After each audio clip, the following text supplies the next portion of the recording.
fue pues nombrar a don Pedro de la Gasca para que haga la pacificación. Bueno, él logra convencer a un grupo de encomenderos de abandonar a Gonzalo Pizarro, como va a ocurrir, y de esa forma va a iniciar la segunda campaña. ¿Ya? Si la primera fue la de Ñequito, la segunda va a ser la de Guarina. ¿Ya? Aquí, a pesar del esfuerzo de los fidelistas liderados por Diego Centeno, van a ser derrotados en la batalla de Guarina. ¿Ya? O sea, ¿no? Así se produce. Y finalmente, en la tercera campaña, ya don Pedro de la Gasca, ¿no? Aquí destaca Francisco de Carvajal, aquí se le ve, ¿no? A Carvajal. Él vence a Diego Centeno justamente en la batalla de Guarina. ¿Ya? En la tercera etapa, el mismo Pedro de la Gasca conduce las tropas y vence a Gonzalo Pizarro en la batalla de Jaquijahuana. Bien, ¿no? Aquí vemos esta imagen de las cabezas de Gonzalo Pizarro y Francisco de Carvajal. Uno dirá por qué tanta crueldad, ¿no? En estas exhibiciones de cuerpos o partes del cuerpo. Sucede que de acuerdo a ley, o sea, en el derecho castellano, el delito de rebelión contra el rey se castiga con el descuartizamiento, por esa razón. Recordemos que cuando Túpac Amaru también fue derrotado, ¿no? Túpac Amaru, su cuerpo fue desmembrado y partes se llevaron a Tungazuca, ¿no? Sus cacicajos del brazo al Cusco, ¿no? La cabeza a Tinta, etcétera, ¿no? Entonces lo mismo ya pasó con las distintas partes del cuerpo de estos, ¿no? Conquistadores, ya que la cabeza quedó allí en la picota y el resto del cuerpo fue repartido pues en distintas partes del territorio del Perú, ¿no? ¿Ya? Ahí hay que agregar una tercera cabecita, ¿no? Que va a ser la de Francisco Hernández Girón, ¿ya? Que también se rebeló contra el rey, ¿no? Ahora vamos a ver ese proceso. Bien, entonces, con la derrota de Gonzalo Pizarro, la principal consecuencia, ¿cuál es? El establecimiento del sistema virreinal. ¿Ya? Se establece el virreinato del Perú, ¿ya? De manera definitiva. Pero en su victoria, ¿ya? La Gasca va a iniciar el llamado reparto de Huaynarima. ¿Qué fue el reparto? Cumplir la promesa hecha a los encomenderos que se pasaron al lado del rey. Es decir, que abandonaron a Gonzalo Pizarro. ¿Ya? Y entonces, aquí la Gasca reparte encomiendas, pero muchas encomiendas pobres, o sea, encomiendas que no tenían mucho valor comercial. Y en donde muchas de sus rentas realmente eran paupérrimas, ¿no? Es decir, una renta que no alcanzaba pues para vivir, ¿no? Obligando al encomendero a dedicarse a actividades manuales. Y recuerden que en esa concepción de la época, el trabajo manual era visto como un castigo, ¿no? Como un castigo, como algo pernicioso, ¿no? Bueno, así que muchos quedan insatisfechos, ¿ya? Porque no pueden gozar de buenas encomiendas. Y entre esos insatisfechos se encontraba Francisco Hernández Girón. ¿Ya? Él va a iniciar la llamada rebelión de los insatisfechos a raíz del famoso reparto que está mencionado allí, ¿no? Reparto de Huaynarín. Bueno, ¿cuáles son los sucesos? Tenemos dos batallas, ¿ya? Uno, la batalla de Chuquinga, ¿ya? Chuquinga, que va a ser la victoria de Hernández Girón, pero la segunda, la batalla de Púcara, va a ser una derrota catastrófica. Así que Hernández Girón, derrotado, también será asesinado, colgado y, bueno, descuartizado y colocada su cabeza en el centro, ¿no? De una picota, no, la picota es el palo, en la plaza del Cusco. Y finalmente, ¿no? ¿Cuál es la consecuencia? La reafirmación del poder de la corona española. Mayor información la pueden encontrar en las crónicas de Pedro Ciese León. Miren, ¿no? Todas son las crónicas en varios tomos. Guerra de las Salinas, entre Almagro el Viejo y Pizarro. Guerra de Chupas, entre Almagro el Mozo y Cristóbal Vaca de Castro. Guerra de Quito, entre el virrey Blasco Núñez de Vela y Gonzalo Pizarro. ¿Ya? Entonces aquí tenemos la primera guerra civil entre los socios, la guerra de Chupas entre el hijo de Almagro contra el gobernador Vaca de Castro, y aquí la de los encomenderos, ¿no? La de Gonzalo Pizarro contra el primer virrey que fue muerto. ¿Ya? Ya lo encuentran ustedes ahí, mayores detalles. Y ahora veamos la resistencia inca. ¿Alguna pregunta?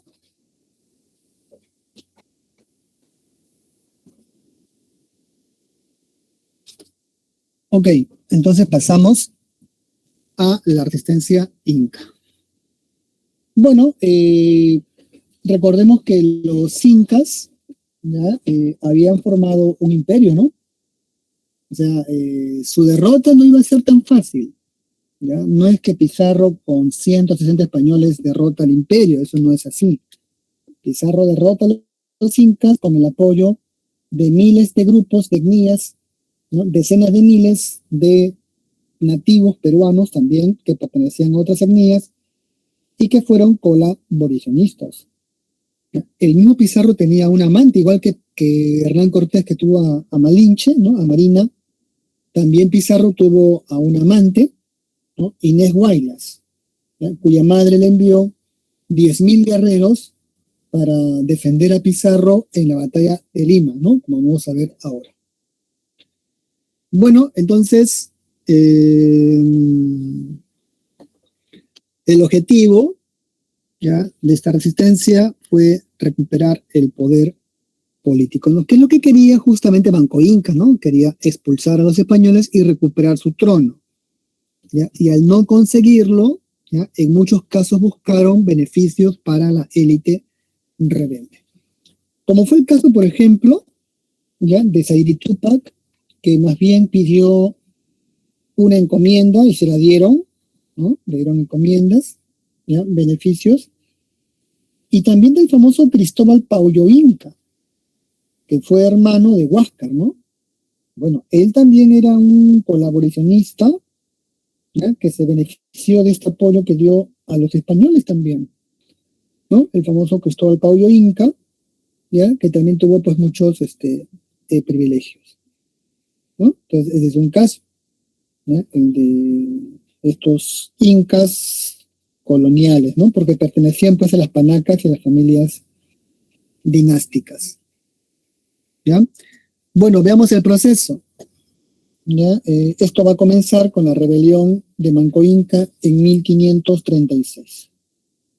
¿Ya? Es una famosa rebelión, ¿sí? Porque muestra que Manco Inca también puede ser, ¿no? Debido a su deseo de recuperar su poder, ¿no? Como Inca, y expulsar a los españoles de las tierras, ¿no? Del Tahuantinsuyo, del Perú, ¿ya? Es también, pues, digamos,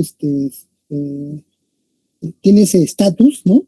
O se le puede dar ese estatus, al igual que Gonzalo Pizarro, de ser un prócer temprano de la independencia, ¿no? Porque él quiere votar a los españoles, ¿no? Lograr la independencia para que España se regrese a sus tierras, ¿no? Los españoles.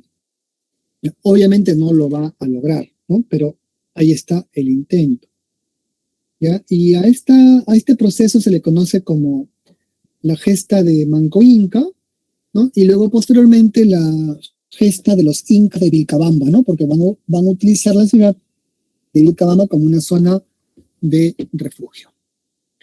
Así que comenzamos con la rebelión de Manco Inca, ¿ya? Él pasa de aliado a opositor español. ¿Por qué decimos que fue aliado?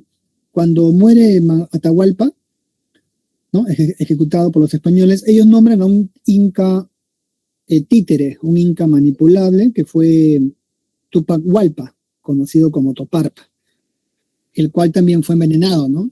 Debido a que era colaboracionista, y en su reemplazo se nombra Manco Inca. Manco Inca porque acepta ser elegido, porque buscaba derrotar ¿no? Obviamente colaborando primero con los españoles a las facciones que habían quedado del Inca Atahualpa, por esa razón. Pero una vez que se produce ya la derrota, ¿no?, de estos generales, Manco Inca va a iniciar su propia rebelión, ¿no?, siendo ya un opositor. ¿Ya? Bueno, él estaba encerrado, ya saben, estaba prisionero como Moctezuma en el Cusco, ¿ya? No podía salir de la ciudad, ¿no? Era humillado frecuentemente, así que con engaños, prometiendo traer ricos tesoros, sale de la ciudad. Llega al Valle de Ucay y ahí hace el famoso juramento, ¿no? ¿Qué jura Manco Inca? Bueno, ya jura expulsar pues a los españoles, ¿no? Y restablecer las glorias del imperio del Tahuantinsuyo. ¿Ya? Así que lo primero que va a hacer es sitiar la ciudad del Cusco, ¿ya? Incendia la ciudad, ¿no? Como se ven los dibujos de Guamampoma, él quema la ciudad, pero va a ser derrotado en varias batallas, ¿no? Sobre todo Ollantaytambo y Sacsayhuamán. ¿Ya? Aquí vemos en esta batalla de Sacsayhuamán, miren, ¿no? Entonces, todos los libros son los libros de Guamampoma, ¿no? Ahí se ve la resistencia, ¿ya? Y acá el libro, ¿no? Este es un libro también de consulta, si alguien quiere profundizar más, ¿ya? La guerra de reconquista inca, porque es de reconquista, ¿no? Y acá esto que se encuentra en Chivay, ¿no? En el Colca, en Arequipa, ¿ya? La famosa escultura de Cahuine, ¿no? Ahí está el famoso guerrero, ¿ya? De la batalla de Sacsayhuamán, ¿no? Que prefirió suicidarse a caer en manos de los españoles. Entonces sí tenemos héroes incas. Este es uno de ellos, ¿no? Son héroes, ¿no? Contra el dominio colonial, ¿no? Es todo un símbolo.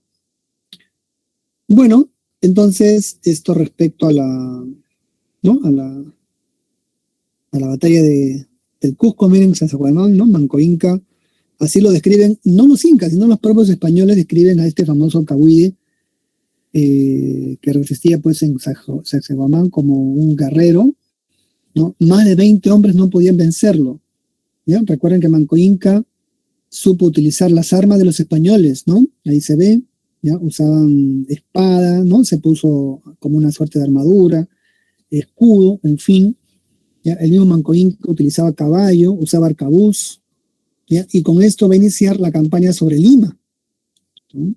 Bueno, fue derrotado en el Cusco, ¿ya? Pero luego va a la batalla de Lima, ¿no? Lleva a su primo Quiso Yupanqui, él cerca la ciudad, ¿ya? Pero Pizarro, bueno, tuvo apoyo de Inés Guaylas y también muchos indígenas de los Curacajos de Lima, que van a tomar el partido de Pizarro, ¿no? Así Pizarro vence también a Manco Inca en la batalla de Lima, sobre todo en la batalla del Cerro San Cristóbal, ¿no? Famoso cerro, ustedes saben que hay una cruz arriba, ¿no? Una suerte de homenaje, ¿ya? Y bueno, trasladó su rebelión a Vilcabamba,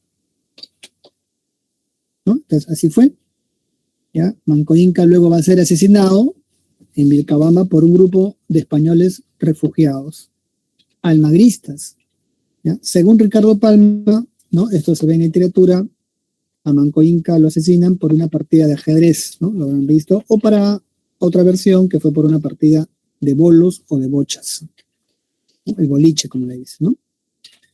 Bien, con la muerte de Manco Inca, la reemplaza Zaire Túpac, ¿ya? Él va a negociar su rendición con el virrey Andrés Hurtado de Mendoza, tal como se le ve acá, ¿ya? Y bueno, ¿no? Aquí Zaire Túpac, él bueno, recibe a cambio una encomienda en el Valle de Yucay, ¿no? Comprometiéndose a salir de Vilcabamba y en efecto sale de Vilcabamba. Bueno, luego tenemos a Titu Cusi Yupanqui, ¿ya?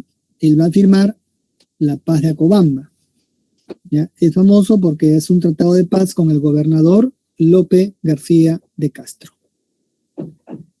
Y bueno, va a ser reconocido como Inca de Vilcabamba. Además, es autor de una crónica, ¿ya? La famosa crónica de Titu Cusi Yupanqui.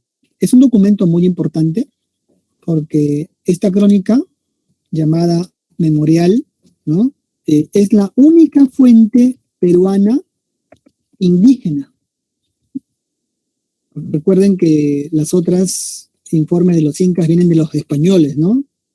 ¿Ya? O sea, vienen de los españoles, pero, ¿no? Aquí Titu Cusi Yupanqui va a escribir un texto al gobernador, en esa época gobernaba pues el gobernador, el licenciado López García de Castro, y se lo va a entregar. Entonces es una fuente valiosa, ¿no? Que acá está publicada por la Universidad Católica y está en internet, la pueden revisar, ¿no? Y pueden ver el autor, Titu Cusi Yupanqui, instrucción al licenciado López García de Castro. Pero los incas sabían el castellano, claro, ya habían pasado, ¿no? Varios años. ¿Ya? Estamos hablando de casi más de 30 años, ¿no? Entonces ya habían aprendido el idioma y sabían comunicarse, ¿no? Es como el inglés de la época, ¿no? El español para ellos. Bueno, Titu Cusi Yupanqui finalmente va a ser envenenado, va a morir asesinado. ¿Ya? Él permitió el ingreso de los misioneros, ¿no? Franciscanos en la zona de Cabamba, ¿ya? Va a ser asesinado y luego, bueno, el trono va a recaer en manos de Tupac Amaru I, ¿no? Aquí vemos su imagen, que era muy jovencito, ¿no? Pero igual va a iniciar la guerra de resistencia, ¿no? Ahí ven su rostro.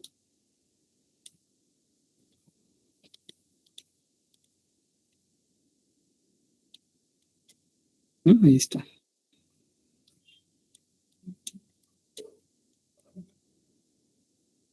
Pero, bueno, el gobernador, el virrey, mejor dicho, Francisco de Toledo, va a iniciar una campaña para derrotarlo. ¿Ya? Y así derrotado, ¿no? Va a ser ejecutado en la Plaza del Cusco en 1572. ¿Ya? Ahí vemos las consecuencias, ¿no? ¿Cuáles son las consecuencias? Sometimiento de la élite incaica. ¿Ya? Surge el Taqui Oncoy.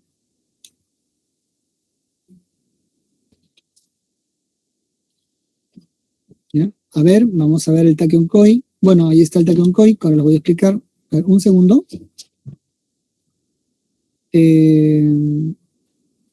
Bueno, el Taqui Oncoy, Taqui es enfermedad, ¿no? O danza, mejor dicho, de Oncoy enfermedad. El Taqui Oncoy, enfermedad de la danza. Fue un movimiento cultural alternativo de los incas derrotados para volver el culto a las huacas. Entonces el Taqui Oncoy es una respuesta al proceso de la evangelización. ¿Ya? Entonces estos tarpuntaes, miembros del clero incaico, ¿ya? Buscan que los incas o los indígenas peruanos, ¿no? Volvieran el culto a sus antiguas divinidades. ¿Ya? Se hizo extensivo, ¿no? En Ayacucho, ¿ya? Comenzó a difundirse y bueno, fue un movimiento cultural muy importante de resistencia. Para vencerlo, ¿no? El clero, el sacerdocio peruano, bueno, tuvo que implementar una campaña conocida como campaña por la extirpación de las idolatrías. ¿Ya? Y así el Taqui Oncoy pudo ser controlado.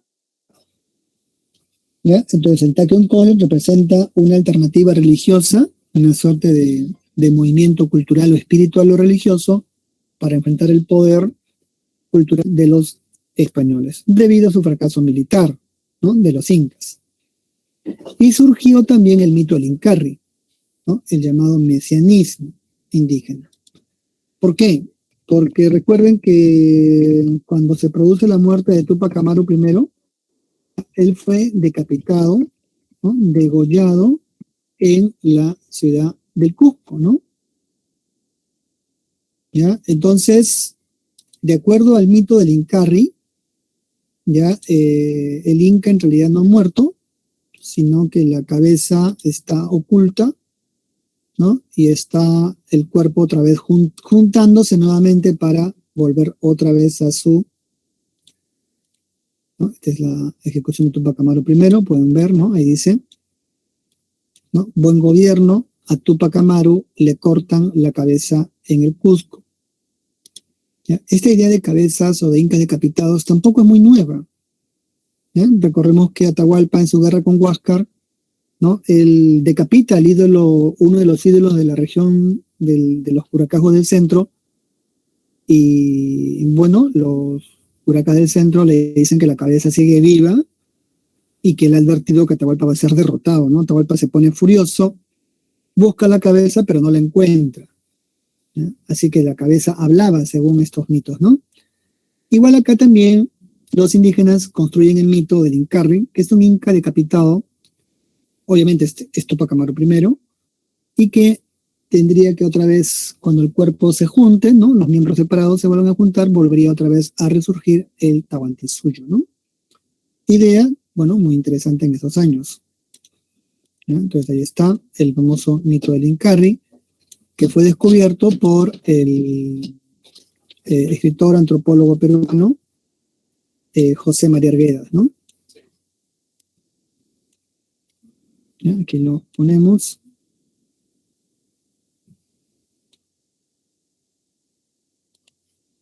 Y bueno, como les comentaba, ¿no? Aquí mejor lo agrandamos. ¿Ya? El tema del Incarri, ¿no? Y los incas de Vilcapampa. Muy bien. ¿Ya? Entonces, con esto terminamos, ¿no? La guerra de resistencia inca.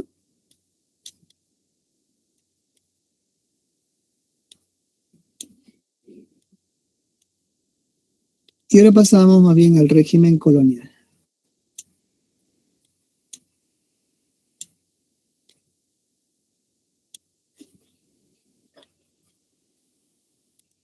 ¿Ya? Ok. Bueno, ya está esto. Gobierno colonial, ¿no? O gobierno virreinal. ¿Ya? El régimen es el régimen colonial. El sistema es un sistema virreinal administrativo. Entonces, como pueden ver, es un sistema de gobierno establecido por el imperio, ¿no? La metrópoli española, con el fin de consolidar y centralizar el poder de la corona española sobre sus dominios americanos. ¿Ya? El virrey que organiza y consolida el virreinato será el virrey Francisco de Toledo. ¿Ya?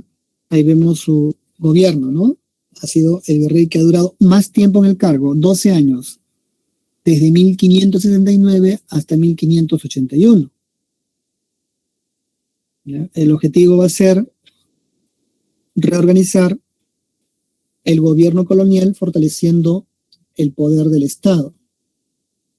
Y esto lo va a hacer a través de un conjunto de medidas, ¿ya? Económicas, políticas, sociales, religiosas, culturales, educativas, etcétera, ¿no? Bueno, con respecto a lo económico, ¿ya? O lo jurídico, ¿no? Tenemos, por ejemplo, las ordenanzas de minería, ¿ya? Que tiene relación con las medidas económicas, debido que ahora ya se conocía por la explotación de la mina de Potosí, que era el centro minero más importante del virreinato, ¿no? De esa época, ¿ya? Entonces, estas ordenanzas garantizaban pues la explotación y la mita minera en la región, ¿ya? Por eso que estas reformas jurídicas que son las ordenanzas, ¿no? El virreinato le da un conjunto de ordenanzas, más de 100, ¿ya? Para toda la actividad económica, cultural, etcétera, ¿no? Y que están publicadas. Así que tiene relación con estas medidas económicas, ¿no? Entonces, ¿qué cosa es el censo? Se le conoce como gran visita general por todo el virreinato. ¿Para qué? Para saber cuánta cantidad de población tributaria existía en el Perú. Y así hacer el prorrateo del tributo, pues, ¿ya? Porque de acuerdo a la población se hace el tributo, ¿no? En esta época. ¿Ya? Entonces, por eso que una vez que supo, ¿no? La cantidad de población tributaria, va a ordenar tasar el tributo en dinero. ¿Por qué decimos que tasa el tributo en dinero? Porque antiguamente, ¿ya? Los peruanos derrotados, ¿no? Los peruanos ¿ya? Están derrotados, ¿no? Los antiguos peruanos lo pagaban en especie, ¿ya? Entonces, al pagarlo en especie les da cierto margen de liberación, ¿no? De la presión tributaria, ¿ya? Porque podían dar una especie, o sea, pueden dar un carnero, una llama, de repente en buen o mal estado, ¿no? O no tan grande o pequeña, ¿ya? Porque es lo que decía la norma, ¿no? El pago de tributo. Pero ahora, ¿ya? Para incorporar al Perú, ¿no? A la economía mercantilista, ¿no? Donde se paga impuestos al comercio, ordenó que el tributo sea pagado en dinero. Entonces monetizó el tributo y obligó a los peruanos, ¿no? A los peruanos que habían sido derrotados en la conquista, ¿ya? A pagarlo en dinero, obligándolos a vender sus productos de tierra o de ganado en un mercado. Por eso que a Toledo se le recuerda por eso. ¿Ya? Los mercados que los incas habían conocido el mercado, ¿no? El Catu, pero eran como una suerte de ferias, ¿no? Donde los incas generaban una suerte de feria, un mercado, ¿no? Donde se hacían intercambios. Ahora va a ser permanente. ¿Ya? ¿Por qué? Porque los indígenas van a tener que constantemente intercambiar sus productos en el mercado y venderlos por una suma de dinero. Y con ese dinero pagarle al corregidor la mita o pagar su respectivo tributo. Así que entonces tenemos la tasación del tributo, ¿ya? En dinero y el restablecimiento de la mita. Ahora la mita se va a hacer, ¿no? Igual por el virrey Toledo y por turnos aplicada a las diferentes comunidades. ¿Ya? De esta manera la mita se convierte en un sistema muy abusivo, ¿no? Que va a cargar sobre la población indígena. ¿Ya? Entonces es uno, ¿no? O varias medidas económicas. ¿Cuáles son estas medidas sociales? ¿Ya? Las reducciones indígenas. ¿Qué es una reducción indígena? Bueno, es una población que ha sido reubicada o reducida a un espacio territorial determinado. A ver, un segundito.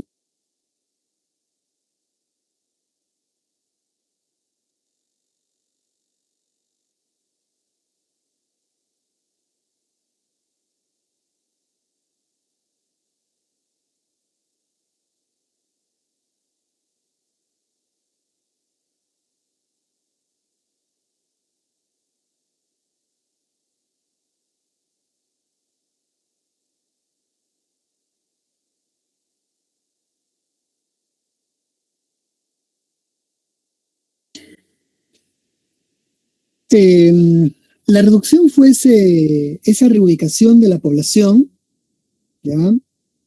Para ser concentrada, miren, ¿no? Concentrada en un espacio habitacional para servir como mano de obra. ¿Dónde se colocaban estas reducciones? Cerca a una ciudad o un asiento minero, porque de allí se sacaba la mano de obra. Entonces tenía que estar esta población cerca al centro minero, obviamente, o a las haciendas o a la ciudad. En el caso de Potosí, la reducción de Potosí era enorme, ¿no? Hay una mano de obra disponible para ser utilizada en la mita, ¿no? Minera. No podía estar lejos. Y en el caso de Lima, ustedes conocen el cercado de Lima, lleva ese nombre el cercado, ¿ya? Que está, ¿no? Yendo saliendo del centro, ¿no? Porque ese fue el nombre que tuvo la reducción de Lima, el cercado de indios de Lima. Y le decían cercado porque la reducción tenía una cerca de madera, de vallas de madera muy altas donde los nativos no podían salir.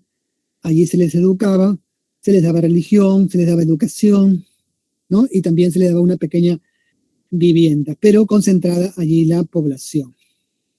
¿Ya? Esto fue algo muy terrible para ellos, porque recuerden que las casas indígenas son o eran muy espaciosas. Ustedes han visto las casas en los nativos, eran de patios grandes, canchones, ¿no? O canchas, como le dicen, ¿ya? Con bastante ventilación.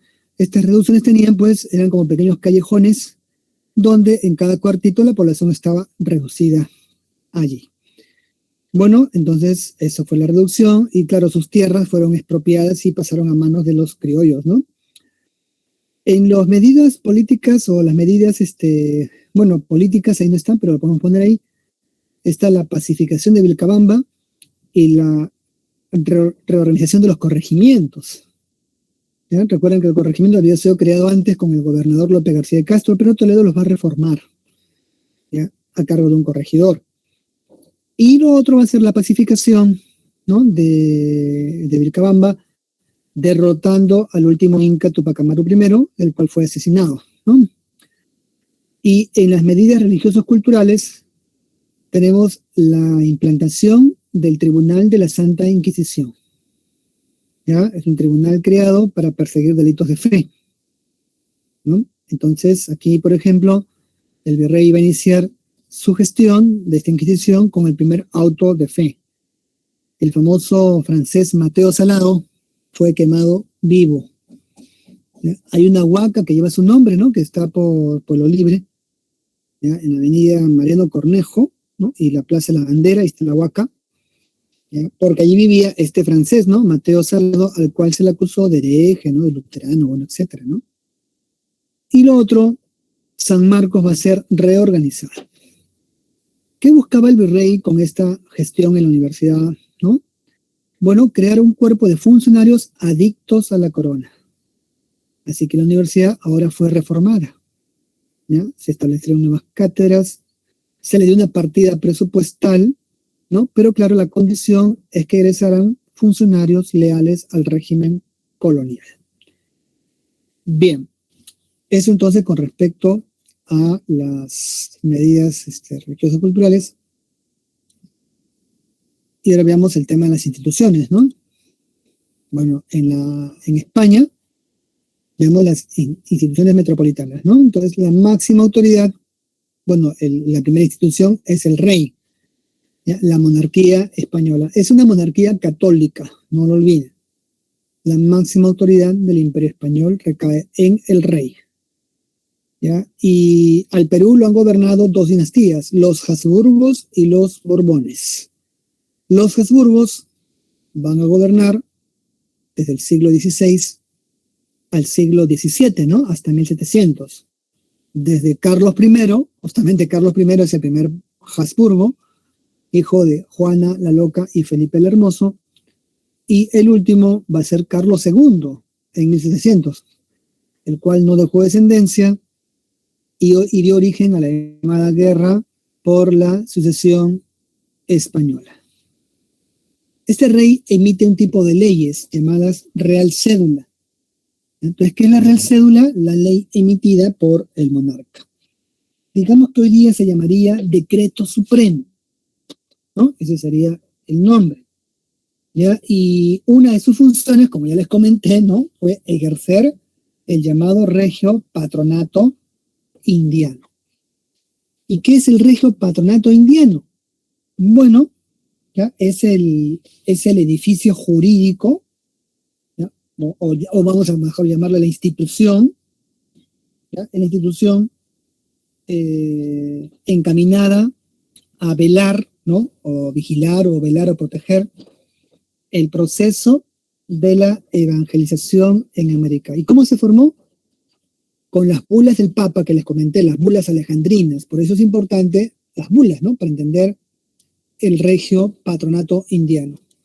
¿Por qué le llaman regio? Porque el rey lo protege y lo dirige, ¿ya? Él es el patrón, ¿no? Que conduce el proceso de la evangelización. Y usted dirá, ¿y por qué no el Papa? Bueno, porque el papado, recuerden que el papado ya estaba estaba debilitado, ¿no? Su auge fue en la Edad Media, pero ahora el Papa pues no tenía flota, ¿no? Tenía sus ejércitos, ¿no? Pero estaban en Italia, ¿no? Pero la flota la tiene el rey. O sea, es el imperio, ¿no? Así que el Papa va a tener que aceptar esta realidad, ¿no? Y así que el rey les da el diezmo, ¿no? Recuerden que el diezmo es un ingreso a la 10ª parte de la producción agrícola que iba en beneficio de la iglesia. ¿Pero quién se le da? Se le da el rey de España, ¿ya? Entonces así protege de manera económica la evangelización y decide, ¿no? ¿Qué órdenes deben venir a América? ¿Ya? No cualquier orden, ¿no? Entonces ese es el Regio Patronato Indiano.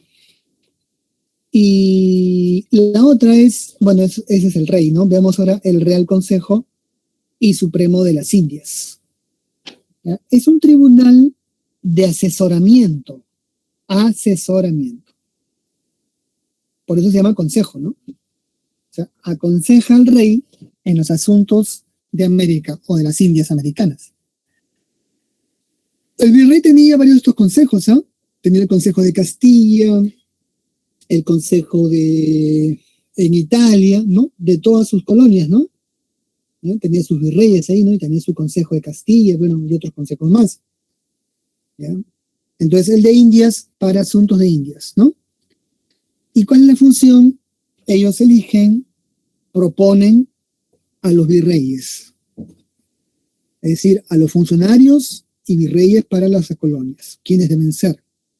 ¿Ya? Ellos debían cumplir una suerte de requisitos y contar con la aprobación del consejo, ¿no? Porque el rey podía decir, bueno, yo creo que este sea, pero el consejo le decía, bueno, este tiene antecedentes de herejía, etcétera, ¿no? O sea, deciden ellos, ¿no? 2, elaboraba las leyes de Indias. ¿Ya? Esto se conoce como recopilación de leyes de los reinos de las Indias. ¿Por qué? Porque recuerden que desde la conquista, ¿ya? Los monarcas, ¿no? Ellos emitieron un conjunto de leyes que muchas de ellas se habían perdido, ¿no? No habían sido recopiladas. En cambio, ahora el Consejo, a través de sus juristas, ¿no? Sus juristas, sus abogados, ¿ya? Que eran muy expertos, ¿no? Y de gran prestigio, van a codificar todo el derecho indiano. ¿Ya? Algo como hizo Justiniano, ¿no? Para el Imperio Bizantino se va a hacer aquí. ¿Ya? Entonces, esa fue la recopilación de leyes de las Indias, ¿no? Que es esta de acá. ¿Ya? En varios tomos o libros, ¿no? También está en internet, la pueden revisar, ¿no? Interesante. Y además, funcionaba como un tribunal de justicia en última instancia. ¿Qué significa esto? Que si en la audiencia no te hacían justicia, tú podías apelar ante el Consejo de Indias. ¿Se entiende, no? Entonces, por ejemplo, tu corregidor te juzga, si de acuerdo a ley, ¿no? El corregidor. ¿Ya? Pero no te gusta lo que el corregidor ha determinado, entonces podías apelar ante la Real Audiencia. Si la audiencia no te hacía justicia, podías apelar ante el Consejo de las Indias. ¿Sí? Por eso que es un tribunal de justicia, en última instancia, y ejecutó los juicios de residencia. ¿Qué cosa era un juicio de residencia? Bueno, era el juicio que se le hacía a todo funcionario colonial al momento de finalizar su gestión. ¿Para qué se hacía? Para evitar corrupción o caso de corrupción. ¿No? Así que un funcionario, una vez que culminaba su gestión, debía demostrar que era inocente, ¿no? Debía demostrar que no había cometido ningún tipo de robo contra el Estado. Bien, esto respecto a las instituciones metropolitanas. ¿No? Estas son de gobierno político, obviamente. ¿Ya? En América tenemos al virrey, ¿no? O sea, el virrey es el rey en las colonias. ¿Ya? Es el virrey, ¿no? El rey es en España, en América, o en México o en Perú, es el virrey. Él representa al rey como gobernador general en las colonias. ¿Ya? Y así como el rey da cédulas, el virrey da ordenanzas. ¿Ya? Las ordenanzas son como decretos leyes, ¿no? O leyes, ¿ya? Que regulan una actividad económica o política. A su vez es capitán de armas, ¿por qué? Porque un requisito para ser virrey era pertenecer a una orden militar, nobiliaria. Y solamente habían 3, ¿no? La orden de Calatrava, Alcántara y Santiago. Entonces debía ser miembro de una de estas órdenes militares, por lo tanto, para ser jefe de las armas, ¿no? En la colonia, como hoy sería un presidente, ¿no? Jefe supremo de la Fuerza Armada, bueno, ahí era capitán de armas. Y también tenemos como función administrar la Real Hacienda como superintendente de Real Hacienda. ¿No? Es decir, él era quien fiscaliza los ingresos que la corona debía tener. ¿Ya? Era una función obviamente colonial, ¿no? Como ustedes pueden ver. ¿Ya? Todos los tributos, todas las reformas que aparentemente eran modernistas tenían como función presionar o mejorar la capacidad de tributo. ¿ya? Entonces, eso respecto al virrey, ¿no? Y bueno, debía ser soltero, ¿no? Debía colocar el pliego de mortaja en caso que él falleciera para designar a sucesor, bueno, etcétera. El virrey también preside la Real Audiencia, ¿ya? Recordemos que la Real Audiencia era el máximo tribunal de justicia, ¿ya? Está conformada por 8 oidores, ¿no? Ahí se ve, ¿ya? Y administra justicia en asuntos civiles y militares.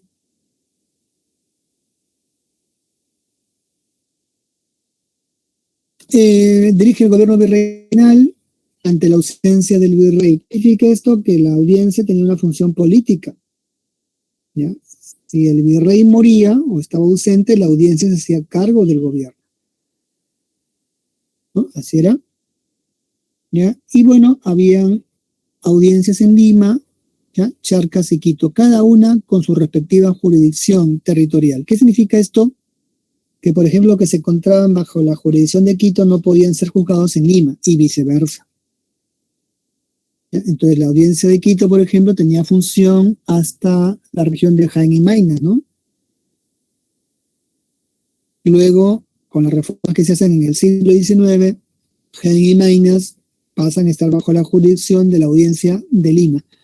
Por eso que el papel de la audiencia ha sido importante, porque logró determinar la capacidad de control del territorio sobre una población, ¿ya? Y claro, el territorio, ¿no? Y de ahí nace pues estos temas del derecho, ¿no? De uti possidetis y otras cosas más, ¿no?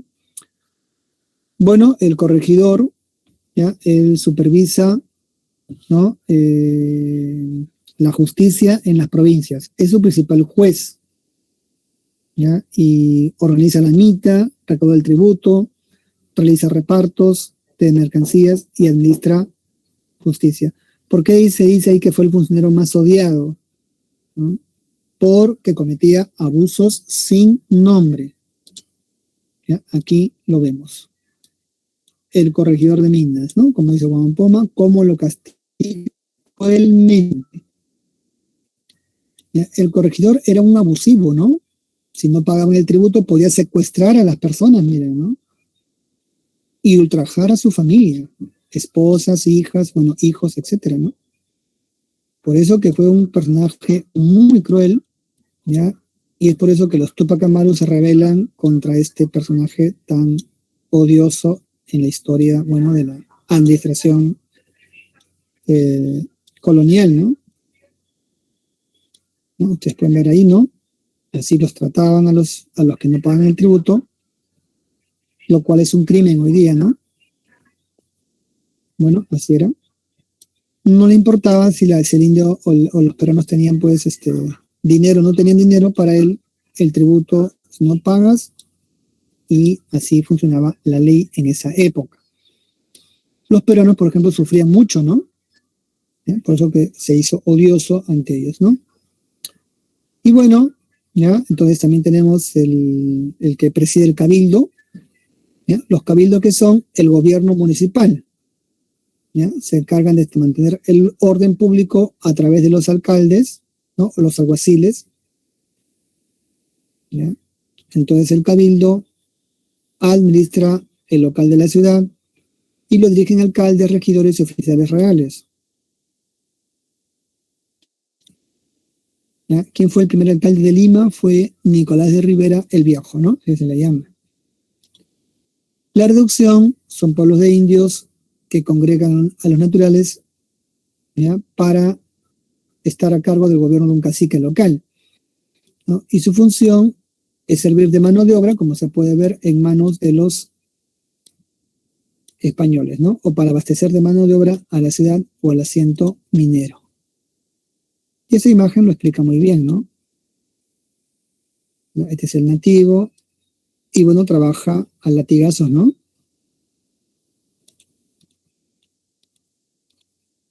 Recordemos que el sistema colonial era muy cruel, ¿ya? Guamampoma, cuya crónica estuvo perdida, no se conocía mucho esto, pero Guamampoma hizo esas denuncias en su tiempo, La crónica de Wampoma es de esta época, ¿no?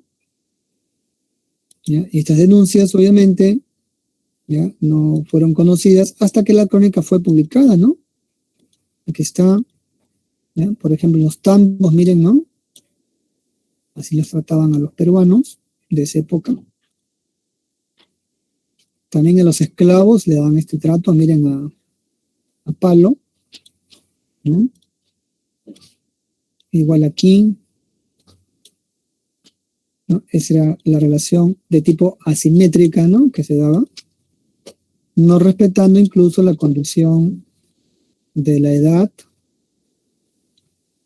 porque le golpeaban así en la cabeza para que tejan mejor o trabajen mejor, ni la condición de género.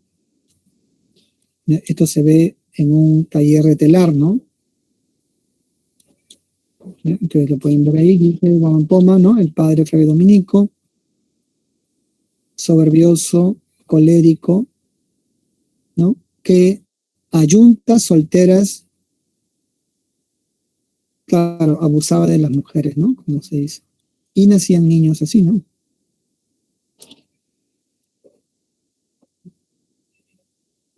En fin, es la historia, ¿no? De la época colonial. Y lo mismo acá, ¿no?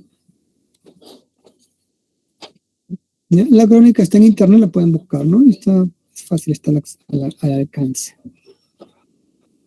Bueno, entonces, estamos acá, ¿no? Ya, esto, ahí están las funciones. Y veamos ahora en la economía, ¿no? Tenemos dos principios, mercantilismo y monopolio comercial. ¿Ya? El intervencionismo estatal es intervenir en las colonias para favorecer la concentración de metales preciosos, ¿no? Que es el bullonismo, y luego el mercantilismo, que es su difusión por todo el territorio. ¿Ya? ¿Cuál fue el problema del monopolio? El contrabando y la piratería de corsarios. En el Perú han habido muchos piratas. ¿Ya? ¿Cómo se manejaba el comercio con la flota de galeones? La Armada del Norte, la Armada del Sur. ¿Y qué entidades la regulan? Para el caso de España, en todas las colonias, la Casa de Contratación de Sevilla, y para el interior del virreinato, el Tribunal del Consulado, que cobra los impuestos al comercio, ¿no? La alcabala, el mujarifazgo, etc. ¿Con qué moneda se paga?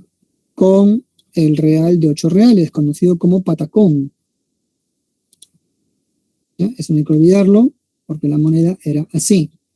Moneda mayor, barra, moneda menor, patacón, es una mancoquina, ¿ya? O de menor tamaño, ¿no? La minería fue la actividad más importante.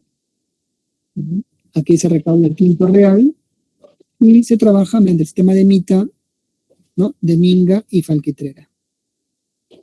Potosí fue el centro más importante de todos. ¿Ya? Aquí tenemos la mita de Potosí. Y en la industria tenemos los famosos obrajes, ¿no? ¿Ya? En la actividad agropecuaria tenemos las haciendas y las estancias, donde trabajan los yanaconas y los esclavos.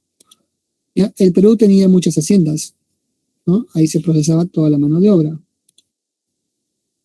En lo social tenemos una sociedad tripartita dividida en repúblicas, ¿no? Por factores como raza, linaje y ocupación. Y en efecto, había mucho racismo que se practicaba tanto de la República de Españoles hacia el resto, ¿no? Hacia los indios y las castas. ¿Ya? Entonces aquí pueden ver a los criollos nacidos aquí en América, ¿no? Eran descendencia europea, ¿ya? Básicamente racialmente blancos, discriminaban a los nativos o a los llamados indios, ¿no? ¿Ya? El trato era feroz, ¿no? Bueno, a los indios les permitían tener sus colegios de la nobleza indígena, los curacas, y los indios de cédula y forasteros, bueno, eran los que trabajaban en las haciendas, ¿no? Las castas fue la combinación de diferentes grupos sociales. Aquí podemos ver negro con indio sambo, blanco con india mestizo y blanco con negra mulata.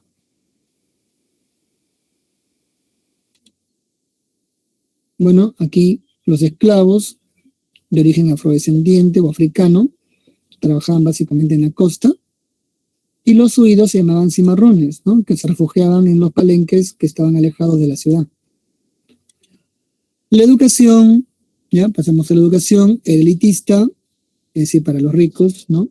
Criollos y curacas, religiosa, ¿no? El monopolio lo tenía la iglesia, memorística, ¿ya?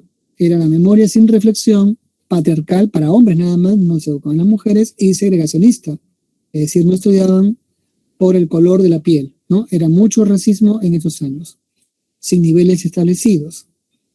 ¿Ya? Entonces tenemos las primeras letras, estudios menores, estudios superiores, estos últimos en las universidades. Y bueno, tenemos la Real y Pontificia Universidad de San Marcos, la San Cristóbal de Huamanga y la San Antonio de Abad del Cusco. Para los caciques, los colegios mayores, ¿ya? O los colegios de nobles, ¿no? Y los colegios mayores más bien eran para los criollos, ¿no? Dominados por la Compañía de Jesús. La Iglesia Católica, ¿ya? Tenemos el clero secular, el clero regular y las órdenes que aquí mencionamos, ¿no? Dominicos, que fueron los primeros, franciscanos los segundos, y bueno, finalmente los agustinos y jesuitas. Y la Inquisición, de la cual nosotros ya hemos hablado. Bueno, el arte es el barroco, destacando la arquitectura, ¿no? El estilo barroco como la iglesia de la Merced, en la escultura, la obra de Baltasar Gavilán, y bueno, en general, la pintura de la escuela cusqueña, que es un estilo regional. Con eso terminamos, ¿ya? Y tenemos aquí las claves, ¿no? Y con eso nos vemos ya la siguiente semana. La Real Audiencia es el máximo tribunal de justicia que podía también gobernar el virreinato en caso que el virrey falleciera. Bien, jóvenes, muchas gracias, hasta luego. ¿Ya? Ahí están las claves, un abrazo.